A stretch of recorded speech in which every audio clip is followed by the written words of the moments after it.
Now I feel like I'm on the spot. Welcome to Whitlock Garage, where we're united by trucks. Give me that camera.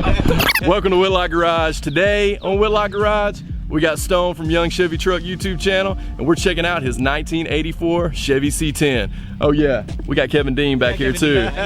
Y'all stay tuned.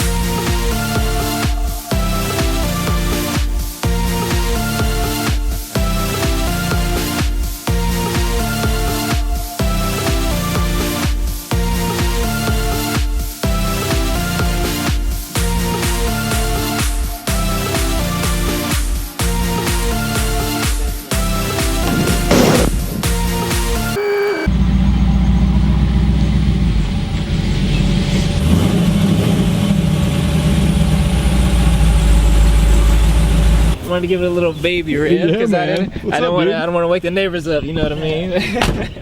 Yeah, it's not quite that early, but it's early enough. Yeah, it's early enough. Man, this truck is so cool. Thank you, thank you. This is Bertha Big Blue. Big Bertha, Big Blue. I'm just gonna call you Kevin Dean, right? Yeah, Kevin that's Dean. what he calls me. That's right.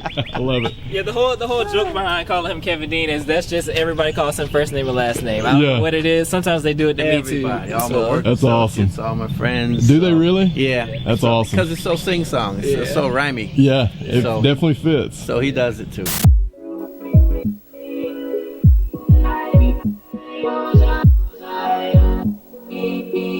So I was making this point earlier when I was talking to Stone about his truck that a lot of times on his channel you see specific parts of his truck that he's working on. So today we're trying to give you a full picture of Stone's 1984 Chevy C10. So if you want to see all the stuff that he's done previous to this video, head over to his YouTube channel. I'll link his channel down in the description so you can go find it there. But it's Young Chevy Truck on YouTube. Can't mistake it. Great channel. So Stone, tell us what's up. I got this truck when I was 17 years old, and I've had it since then. I'm about to be 22 soon, so, Heck yeah. so it's been quite some time with this thing. It's been through 3 motor setups, 3 transmissions, and a new fresh rear end that's in it right now. So, so basically, a while back, I collapsed the lifter, put a top end kit on it, and then that blew up, and then after that blew up, then this motor went in, the 355 small block Chevy that's in it now. So what was in it before?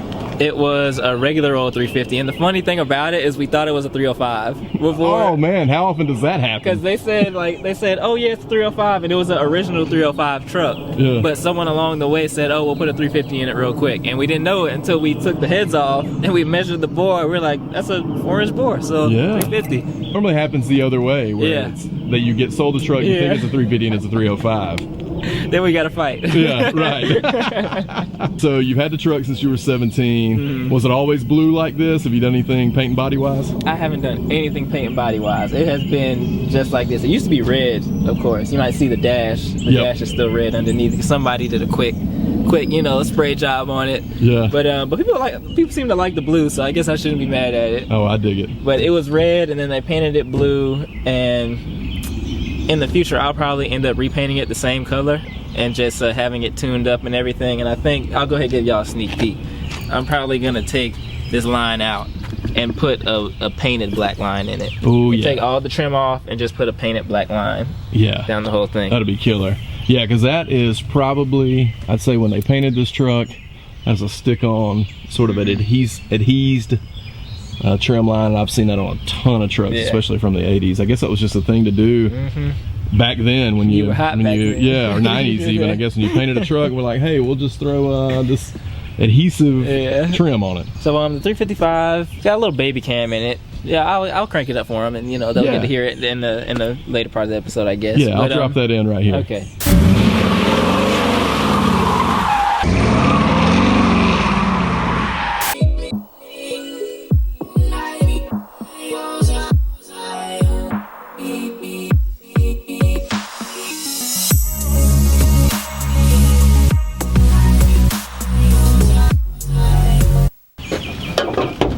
Get a close up on the bird poop. A 355 small block Chevy with a small little tiny baby cam in it. Nothing really crazy. I got a trick flow 195s on it too.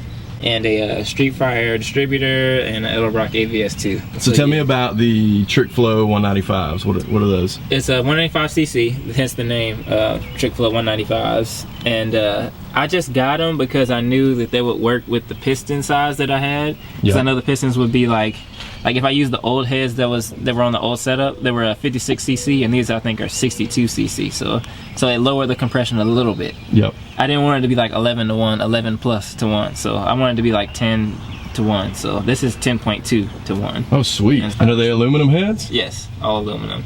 They're just dirty. I promise. That's all right, man. All right, so CFM on the carb. 600. 600. All right. And why'd you choose this AVS Edelbrock? I just heard really good stuff about it. I still need to do some stuff with the tune. That's why I can't really do a big fat smoky burnout like I'd like to.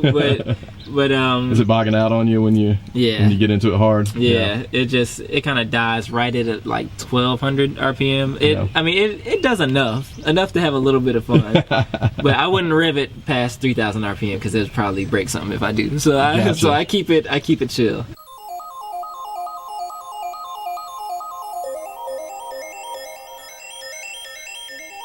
I forgot how it happened. For some reason, my windshield wipers and my headlights had a disagreement, and I could not figure it out for the life of me.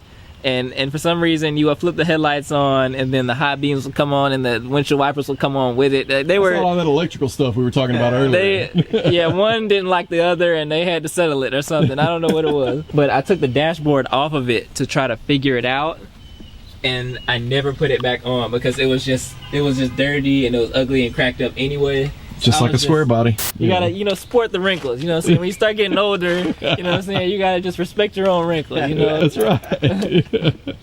Kevin Dean, why was he looking at you when he said that? I don't know. I'm asking myself that same thing. We're gonna talk about that at the dinner table. That's right. Gotta respect your daddy, son. That's what he gets to eat.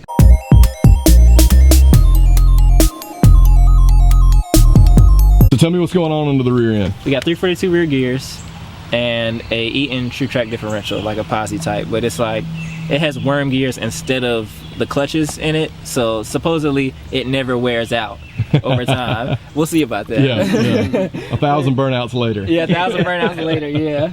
But stock axles and everything is real simple stuff. I didn't do it myself because I was a little afraid of it because I know if you put it together the wrong way, then it'll just eat itself up. Yeah, there's a lot of tolerances that have to be taken into account when you're messing with the rear end. It's not something I'm versed on either. Yeah. So I just said, let me just give it to someone else. I know they'll do it the right way, and they did so far. You've been pretty happy with it? I've been pretty happy with it. Yesterday is actually the first little baby rip that we took it on off-road, and it spun both. It wanted to go this way, and then it wanted to go that way. Hey, that's it. So as long as it spins both, I'm happy. All right. So what's the exhaust setup like on this thing? So they're head and headers, and they're full length. They are 1 inch and 5/8. I got 2.5 inch all the way back. And 2 chamber mufflers. They're really, really cheap mufflers. Nothing wrong with that. DIY budget, baby. Yeah. That's awesome. But they work. You ready to go for a ride in this thing? Why not? Go show me what it can do. Take it for a little baby rip. Little baby rip. Baby rip. We're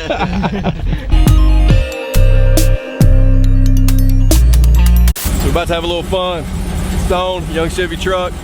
About to show us what the square body can do. And just a little disclaimer. It's my first time sliding it. First time on footage. And you get to see it. So this is might be a little rusty, but you know, we'll see what we can do. First time with the LSD in it, so we'll see what we can do. All right, let's do it.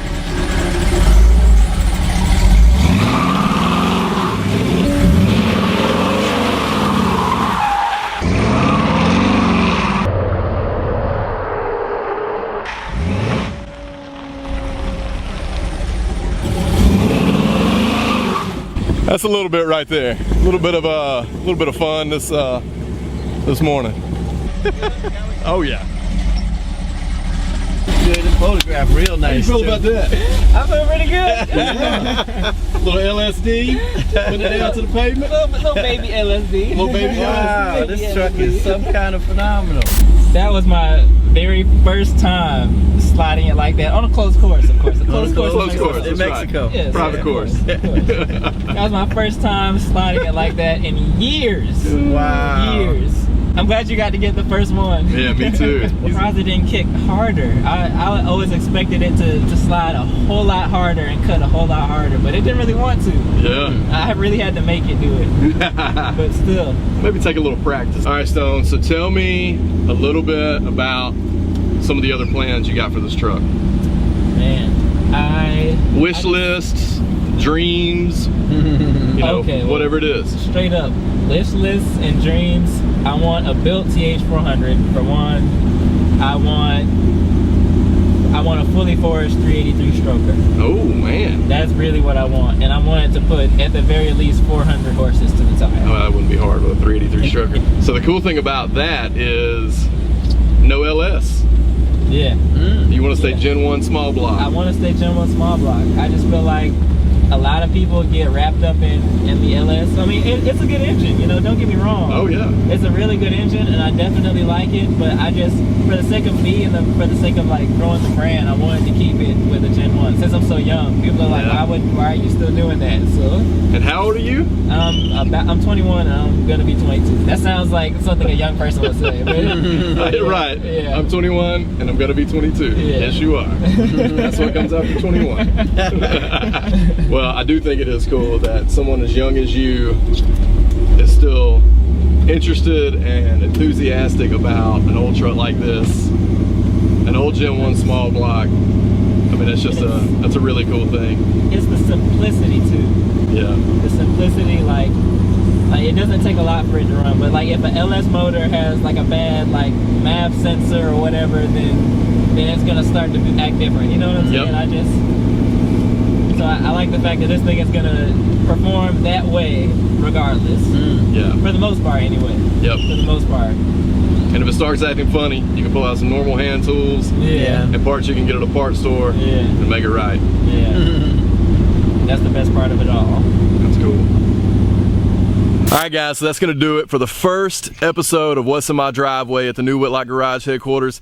Appreciate Stone, Kevin Dean from Young Chevy Truck channel for coming over today, letting us talk about their 84 Chevy C10. Again, if you have not checked out Young Chevy Truck YouTube channel, check out the link in the description. It'll take you right over to his channel where he works on this 84 Chevy C10 all the time. Every single week he's doing something to this truck. A lot of great content, so you want to check that out. Also, he's 22 years old. Give the man some love for loving old trucks and old Gen 1 small blocks. Oh, and if you haven't subscribed to the channel, please consider doing so.